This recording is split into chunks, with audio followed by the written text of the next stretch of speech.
House will come to order.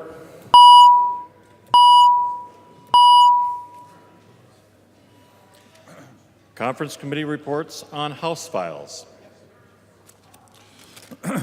Conference committee report on House File Number 740, an act relating to commerce. The report is addressed to the Honorable Kurt L. Doudt, Speaker of the House, the Honorable Michelle L. Fischbach, President of the Senate. We, the undersigned conferees for House File Number 740, report that we have agreed upon the items in dispute and recommended as follows.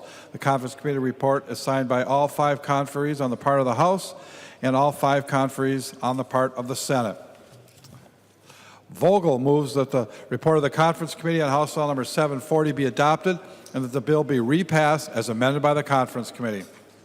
I recognize the member from Scott, Representative Vogel, who will explain the report. Thank you, Mr. Speaker. That is my motion.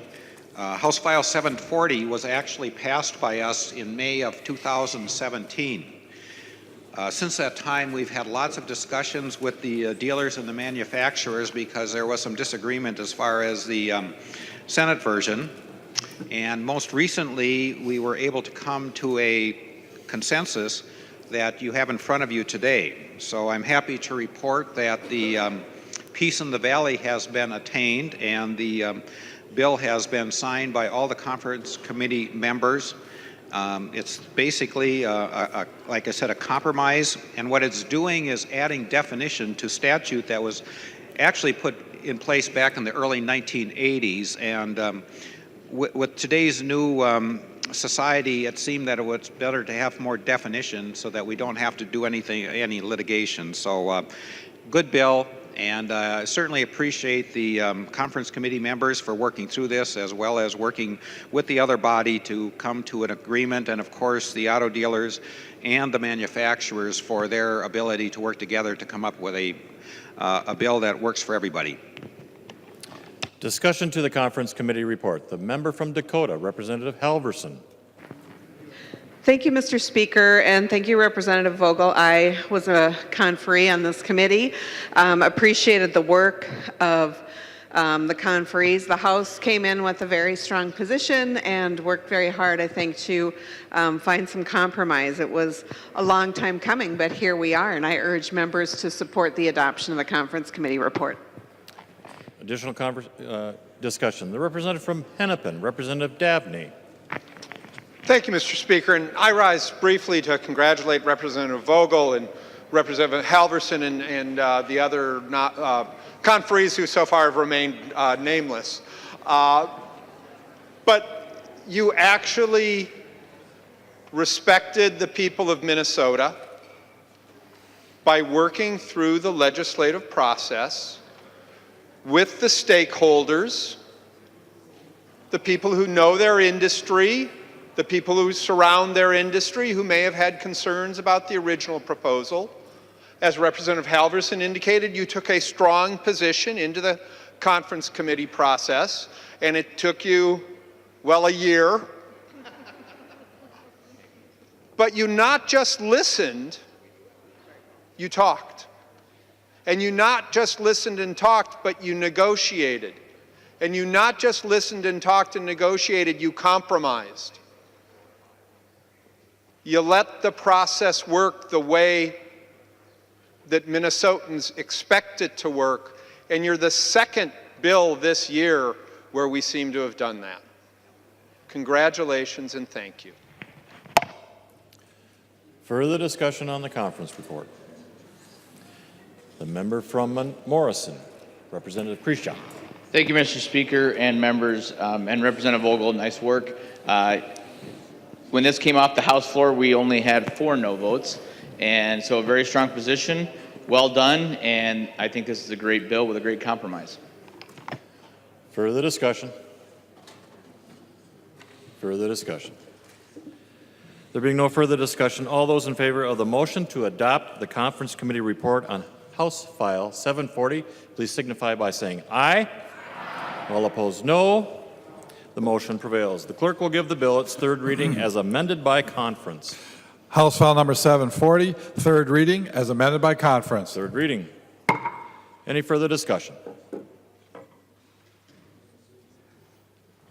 The member from Hennepin, Representative Carlson L. Yeah, Mr. Speaker, Representative Vogel, I'm looking at the section dealing with recalls, and does that have an impact at all on the recalls that are currently taking place with the lawsuit involving Volkswagen? I'm not referring to the cash settlement that went to the state and to individual car owners, but the role of the dealer and the parts being provided for at cost and what have you. I was reading that section. I'm just not sure how that may or may not apply. Representative Carlson, are you asking the member to yield? He will yield. Yes. Representative Vogel. Thank you, Mr. Speaker and Representative. I'm not sure specifically on any particular vehicle.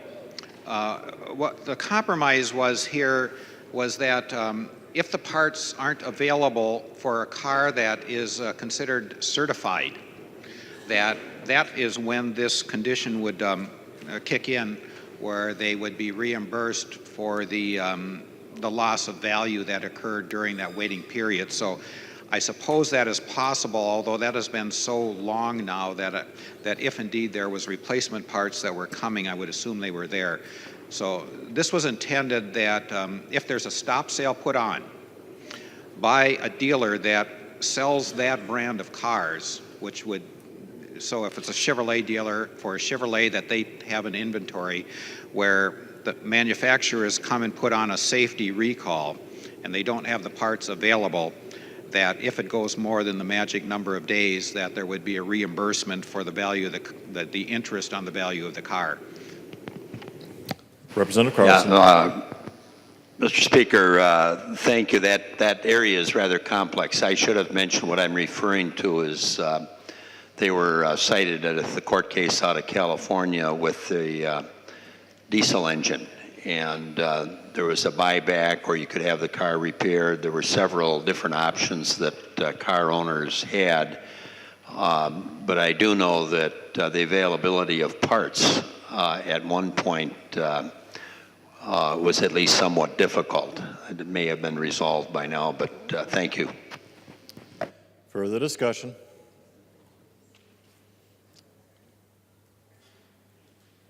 Seeing no further discussion, the clerk will take the roll on the bill.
The clerk will close the roll.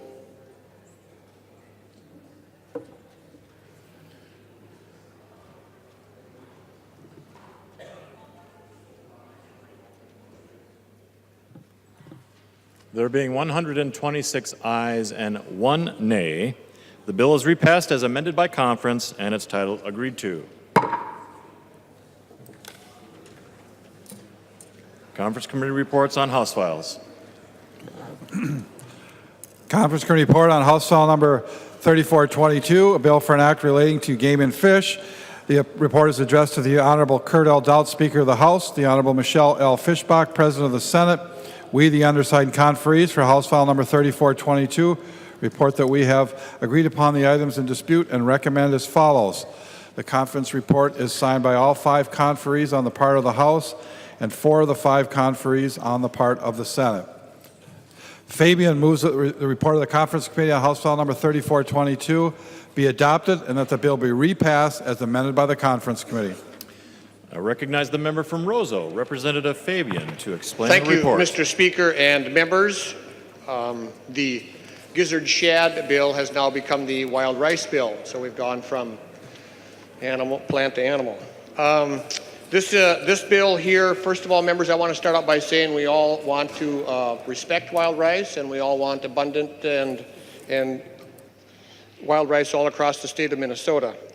In the bill that you have and before you, there's a number of different things that have been done here trying to work with industry, municipalities, and also the Rams group up on the Iron Range, the municipals and the schools. We all know how important industry is and mining is, and our cities. The cost of trying to meet the 10 milligram per liter standard is more than the state of Minnesota can possibly afford. At this time, the only really super effective method for treating for sulfate is reverse osmosis, which everybody knows is extremely expensive. So let me quickly run through the bill and what's here. The first part of the bill, starting on page 138, talks about, line 1.18, talks about water quality standards and how the MPCA and the work group is going to go about trying to come up with some different rules for wild rice. Then on the third page, it talks about the wild rice work group and a report. I think it's interesting, you know, we've talked a little bit about cooperation and listening and so forth today and this week. The wild rice work group is established, and here there's different groups that get to be taking part in this. The governor is going to appoint a work group with representatives from Minnesota tribal government, someone who's nominated by the tribal governments, one representative from the University of Minnesota, one representative from an environmental non-governmental organization, one independent scientific expert in wild rice research, and one independent scientific expert in plant-based aquatic toxicology. The chairs of the legislative committees here in the House and the Senate will also appoint someone someone from the ferrous mining industry, municipal dischargers, which would be a city or so forth with a wastewater treatment facility, an electric utility, a non-Minnesota university or academic institution, one independent scientific expert in wild rice research, and one independent scientific expert in plant-based aquatic technology. Then the commissioner of the Department of Natural Resources and the Pollution Control Agency get to appoint one member to there. There's also $500,000 in here, one-time appropriation to get this process started. And of that $500,000, it comes from the Heritage Enhancement account within the Game and Fish Fund. $200,000 may be used to support the work of the Wild Rice Work Group. And members, I challenge you to say that out loud 3 times really fast. Wild Rice Work Group, okay? Any remaining money may be used then for enhancement and restoration of naturally occurring wild rice in the public waters of Minnesota. And then there's other things you can kind of look through there. And then at the very bottom of the final page, or page 4, upon receipt of the recommendations described in paragraph B, which is the recommendations from the work group, the Commission of the Pollution Control Agency must prepare a recommendation to the legislature reflecting the work group recommendations. I'm glad they didn't put in their wild rice work group again, Glenn. The commissioner's recommendation must include any proposed rule language which the commissioner determines is appropriate to implement the work group recommendations. Members, with that, I will yield my time, or I will defer to Representative Eklund. And I do want to thank the members of the conference committee today from the House, Representative Lewick, Representative Metza, Representative Eklund, and Representative Lehman. So thank you, Mr. Speaker. Further discussion on the motion to adopt. The member from Kuchiching. Thank you, Mr. Speaker. And thank you, Representative Fabian, for the brief report on the bill. Representative Lewick, I want to thank him for the help that him and I kind of bird dogged this thing all week, and we put a lot of time and effort into it. We really worked hard to make sure that all the groups were recommended and part of this working group. I think that's a key part of this legislation, is the working group.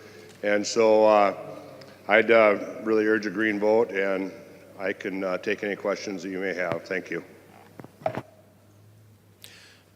The member from St. Louis, Representative Metza. Thank you, Mr. Speaker and members, and Chair Fabian, thank you for your work on this, and Representative Lueck and the rest of the conference committee. You know, politics aren't perfect, and I think there's something in this legislation that everyone doesn't like. And my grandpa always told me, when you're making a deal and everyone walks away from the table unhappy to a certain degree, but in agreement that we can potentially and hopefully move forward, that it was probably a good deal. So I think with this legislation, I'd like to also thank the governor's staff for taking the time that they did, the MPCA, our tribal communities, and the Range Association of Municipalities and Schools, the building and construction trades, steel workers, and any others that I missed. Thank you very much for helping out. I think that this is a starting point for us to move forward in a different discussion, not an ending point, and I think that's important. Over the last few years, we've invested in research as a body at the NRRI into sulfate mitigation. And we have some incredible scientific discoveries that they've been making, which I talked about during the last version of this bill. And I hope that moving forward, this body can continue to make those investments. And I think that there is a bipartisan commitment. I have a bill right now with 35 authors on it, and it's equally bipartisan, as many Republicans as Democrats, in making sure that we're giving our kids the tools to do things a little better than us.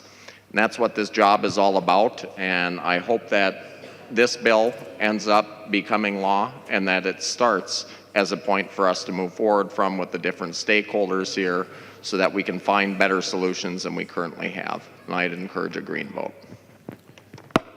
Further discussion to the conference report. Representative Lueck.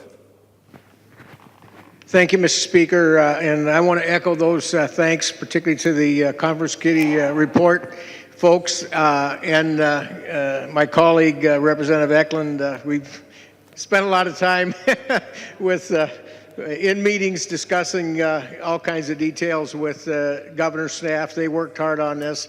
There's another group, though, that every time we'd come back and we'd send some stuff to the staff, and so we've got a great staff that has been plowing through paper, trying to keep up with all the changes, because this thing has really been a living document. And a couple things really briefly. One is we're doing three things here. First and foremost, protecting wild rice, and we have to admit we didn't do a good job of that up until this should start the ball rolling on looking at hydrology and some other things, some things that have kind of fell by the wayside. Another thing that this brings in is we're asking tribal governments to make appointments, through the governor, and making sure that they are included in this. And then we build that working group out with additional experts, and we gave them some tasks, and we gave them a timeline. And it's very important. There's two things there. One, let's look at the easy stuff, the hydrology and the things we can do to fix wild rice right now that we probably haven't been doing but should have been doing. And the longer range one is to look at the science and the technology and make sure we continue forward to protect wild rice, but at the same time make sure that we support the communities across Minnesota, because while we're keenly interested if you're kind of north of St. Cloud, this applies literally across the state, because we've got wild rice watersheds containing wild rice across the state. So members, I would just respectfully ask for your support. This is about as bipartisan as you're going to get. We've been, I and Representative Ekman have been hooked on at the waist line here for about a week, working, trying to get something here that we can work with. But anyway, thank you, members. The member from Hennepin, Representative Wagenius. Thank you, Mr. Speaker. Members, I truly wish we had peace in the valley here. But this is not a peace in the valley conference committee report. And I would just draw your attention to one thing, and that is on page 4, lines 4.15, is this working group that is not scientists shall determine the following. And if you look at the list of the following, it's mainly what science should be telling us. So we are substituting here, not we, you, are substituting here the political judgment for science judgment. And that is not the role of a stakeholder group. And for that reason, I have to vote no, and regrettably, you have not been able to find peace in the valley. Representative Lewick. Thank you, Mr. Speaker. I would, folks, I would draw your attention to paragraph echo at the bottom of page 4, because we want those folks, and we're talking about going out and asking first-rate scientists that understand this stuff to come up with some recommendations. But go down to the bottom of page 4, 4.28. The group is to bring those things to the commissioner's recommendations. They're also to be brought to the legislature and are also to be considered for rulemaking. We are not trying to determine science. We're just trying to get it out black and white on the table so we can all look at it. So please don't assume that this working group is somehow going to go off on their own and determine the science. We've put a mixture of people in there that we hope are going to be the best and brightest that can provide the kind of recommendations, as it says down there in section echo, right at the bottom of that list of deliverables. So thank you. The member from Hennepin, Representative Flanagan. Thank you, Mr. Speaker. Will the author of the bill yield to a question?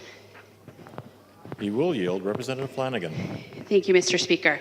Can you tell me the conversations that have been had so far with tribal leaders regarding this agreement?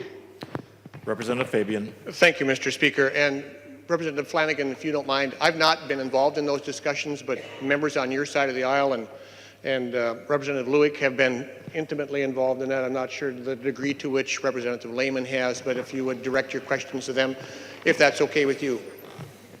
Representative Flanagan. Absolutely. Will Representative Lewick yield to a question, please? He will yield. Representative Flanagan. Same question, Representative Lewick. Thank you, Mr. Speaker. Representative Lewick.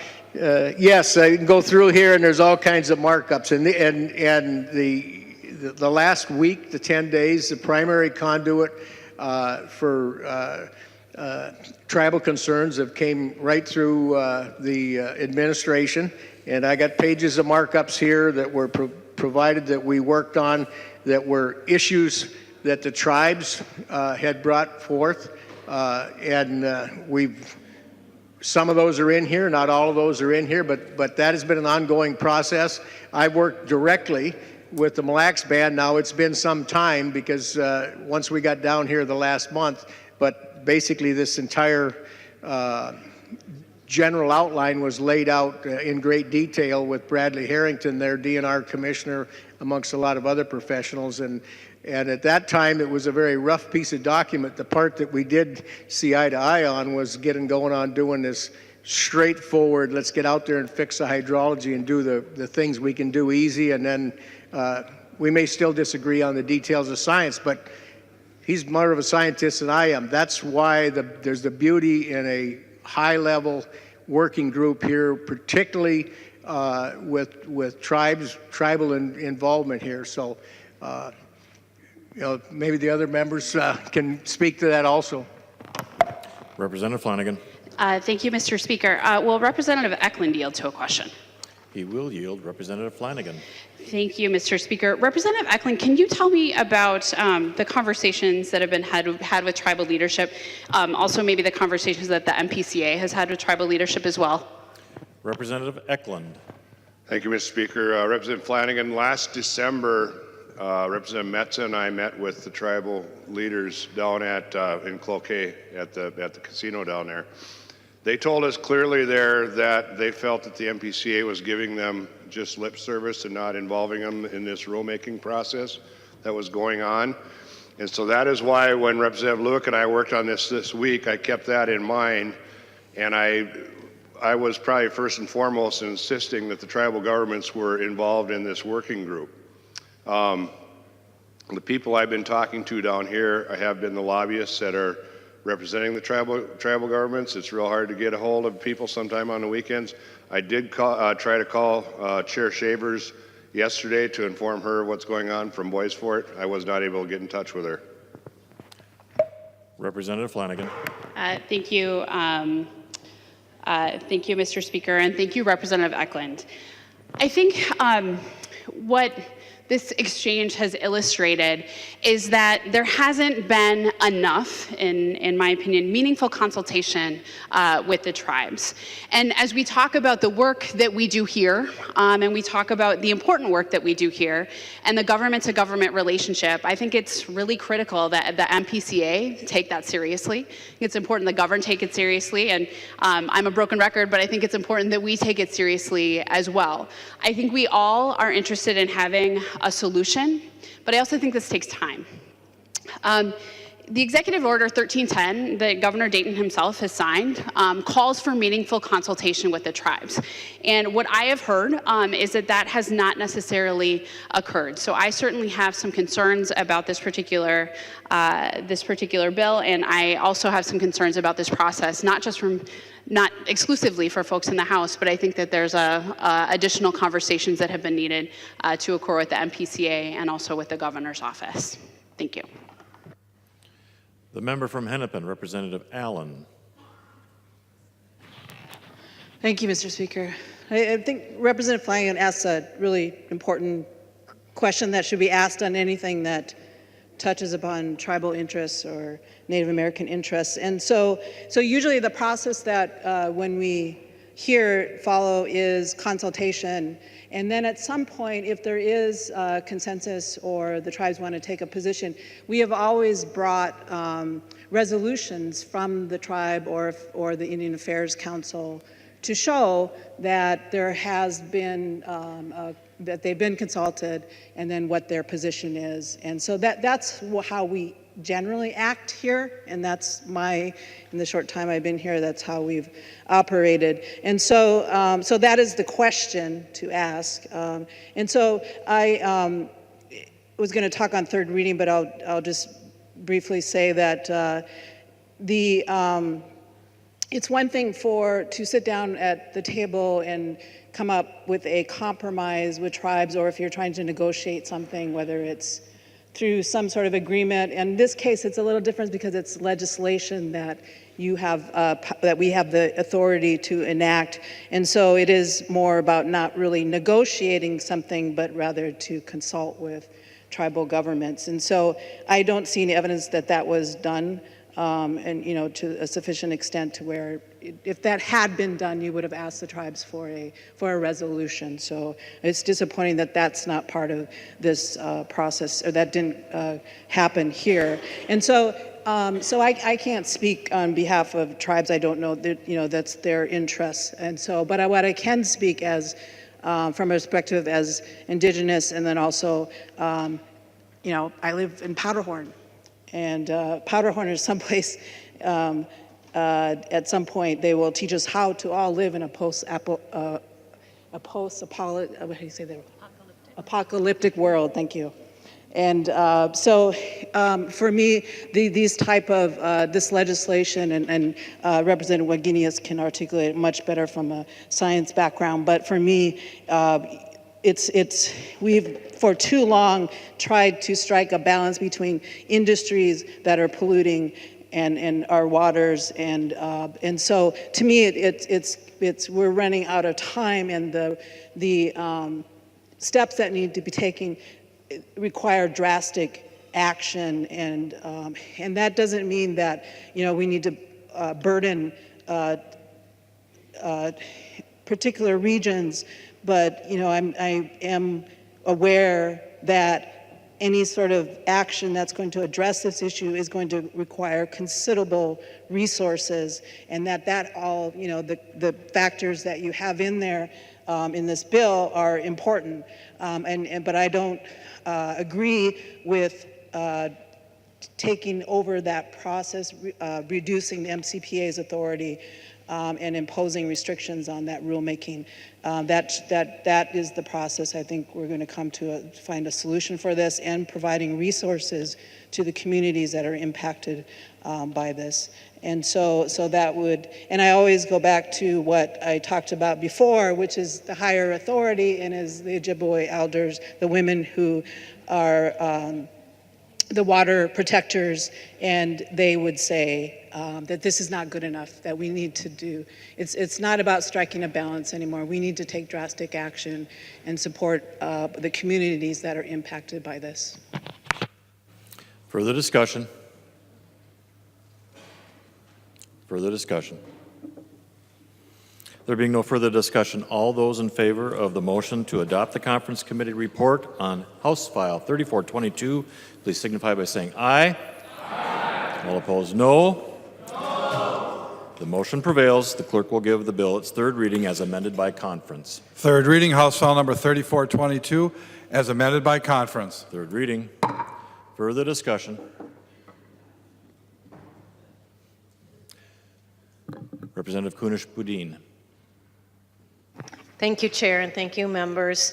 I grew up in a small community where the Mississippi River and the Watab Creek met. And where they met, we had a big paper mill. And that paper mill spewed all kinds of nasty water and residue from the wood into the waters. And sometimes we would have these huge foam plumes that were probably 3 stories high. We also had a foundry in our little community that during the summer polluted the air to the point where you just couldn't even hardly stand to breathe, and it would discolor the sides of the houses. And it was those days that that moms and dads would keep their kids inside because they didn't want to their kids to be breathing that pollution. It was also a very agricultural community. And at that time, there were not strong agricultural controls on how farmers were using pesticides and fertilizers, and how they were cleaning out their barns and their pig pens and letting it all go into the creek. And very fortunately, the MPCA, the Minnesota Pollution Control Agency, came in and they put in some really strong controls. They said you cannot be throwing that water into the Mississippi River. You cannot be polluting the air as you have. Farmers, let's find better ways to use chemicals in order to have, top quality outcome in your fields.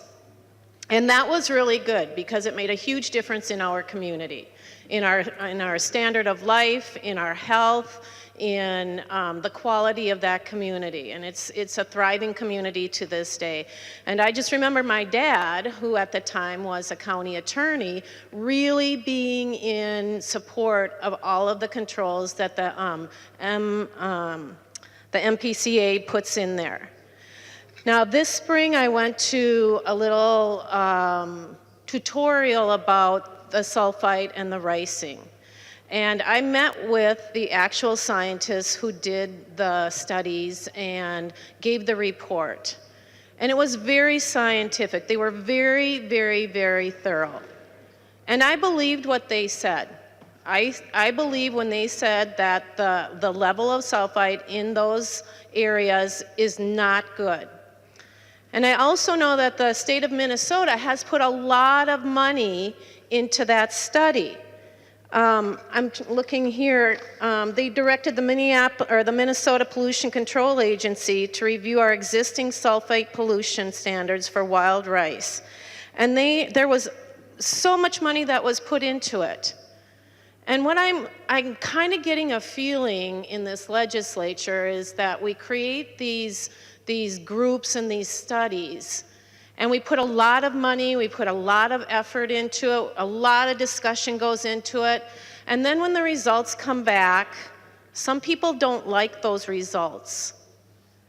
And then all of a sudden, they want to nullify that. They want to say, no, that's not good, we don't like that, no, that's not how we wanted it to come out. That's not how we wanted it to turn out. And so all of a sudden it's like, hurry up and change it. Well, the facts is that the level of the sulfite in those areas is higher than is recommended. That's the bottom line. And any time that we want to reduce environmental control or environmental standards, I can't support that. I can't go against what science is actually showing us. And in this instant, you know, I'm very concerned about this piece of legislation. And I would ask you to stand up and trust what our pollution control agency is telling us, and stand up and believe the science that they have provided us. And I would ask you all to oppose this piece of legislation. Further discussion?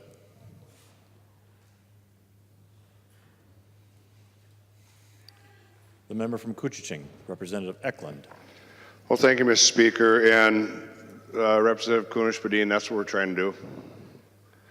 Section 2, establishing the work group. This is what I worked hardest on in this whole bill, is to make sure that we had the scientific people in there. An independent representative from an environmental, let me start over here. I'm sorry. The tribal governments will nominate their participants. We'll have one independent scientific expert in wild rice research, one independent scientific expert in plant-based toxology. The chairs will appoint. So if you go down through Section 2, we're appointing experts to this. I just heard some alarming information from Representative Flanagan that some of the tribal governments knew nothing about this legislation. I don't believe that that's on me or Representative Lueck. We've been working hard to get that out, and so there's other people that, I won't name them, but there's other people that should be talking to their folks that are being represented. I've done my part, I believe. You may not like this, but the 10 milligram per liter has never been written into a permit yet, because there is nothing out there other than reverse osmosis that will take care of that. That is what we're attempting to try to fix with this, is get a working group together with the experts. And yes, I will insist and further work on getting the tribal governments involved, because their place is in part of this discussion. But I just think there's a lot of misinformation on what's going on here. Thank you. The member from Hennepin, Representative Flanagan. Thank you, Mr. Speaker. I just wanted to take an opportunity also to thank Representative Eklund, because I know that he has consistently been a voice of wanting to ensure, and Representative Lueck, to ensure that tribes are part of this conversation. And I think that's important. I think sometimes we don't really know. I think sometimes it's hard for folks to know exactly how to engage with tribal governments. And just as a reminder, and because my sister Representative Becker-Finn is not here, just to say that it is a critical reminder that it's a government-to-government relationship, and we need to respect it as such. There's been conversations that have been going starting in December. There's been recent conversations, but it is my understanding from some of the brief conversations and interactions that I've had over the last couple of hours that folks from Leech Lake and Mille Lacs have not seen the most recent version of this agreement, or this particular bill. So I think that's important to note. And again, I think we all want resolution to this.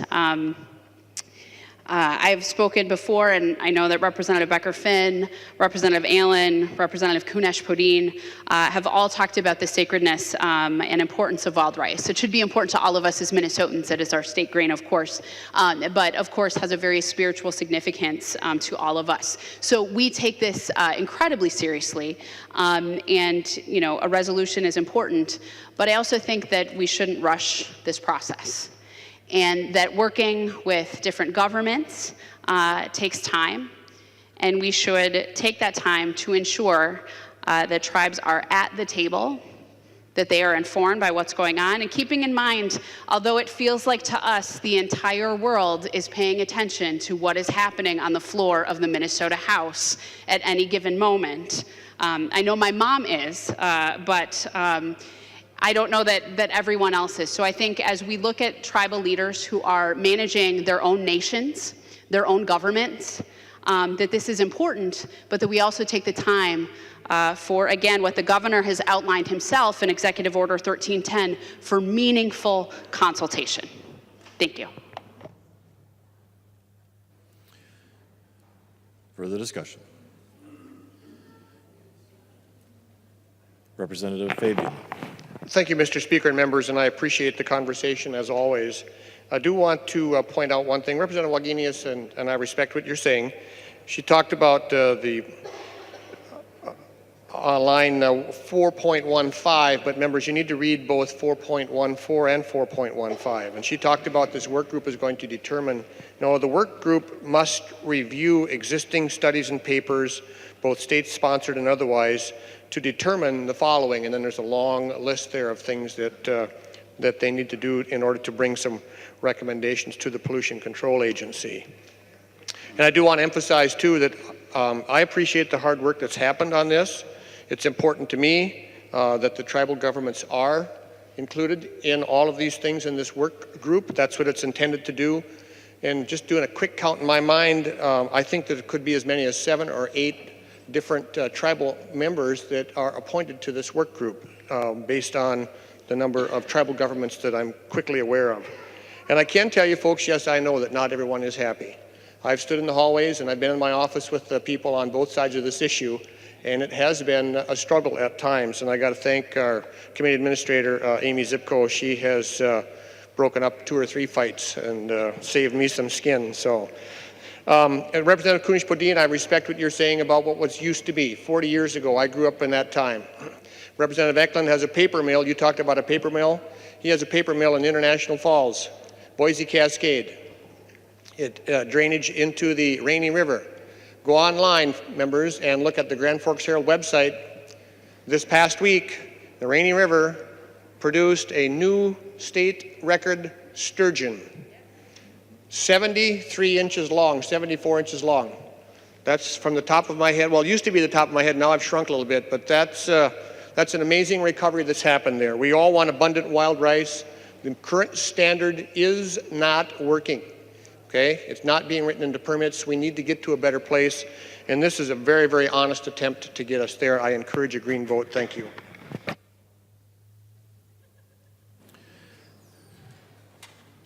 The member from Hennepin, Representative Wagenius. Thank you, Mr. Speaker. Representative Fabian, since you mentioned my name and suggested that this language was not substituting the judgment of this working group for science, I am going to point out again that this group is to determine, and here are 3 of the things they're to determine. 1 is how sulfate impacts wild rice, including the life stage or stages impacted. That's science. Number 2, the mechanism or mechanisms by which sulfate impacts wild rice. That's science. And number 6, the reasonable and necessary concentration of sulfate to protect wild rice. That's science. That is this group substituting its will for science. There being no further discussion, the clerk will take the roll.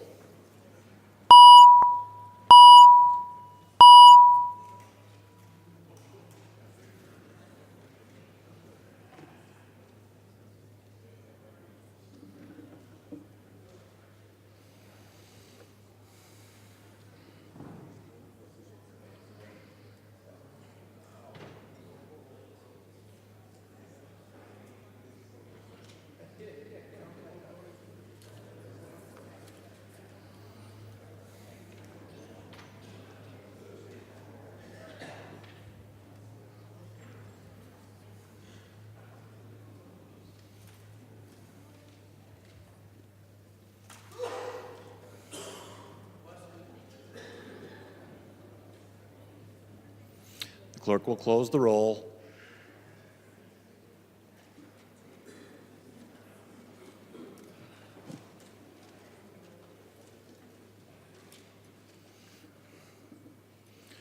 There being 86 ayes and 42 nays, the bill is repassed as amended by conference and its title agreed to.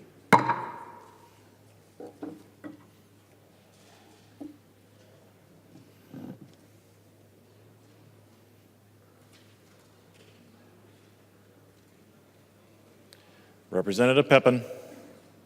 Thank you, Mr. Speaker and members. I move a recess to the call of the House for approximately 6:30.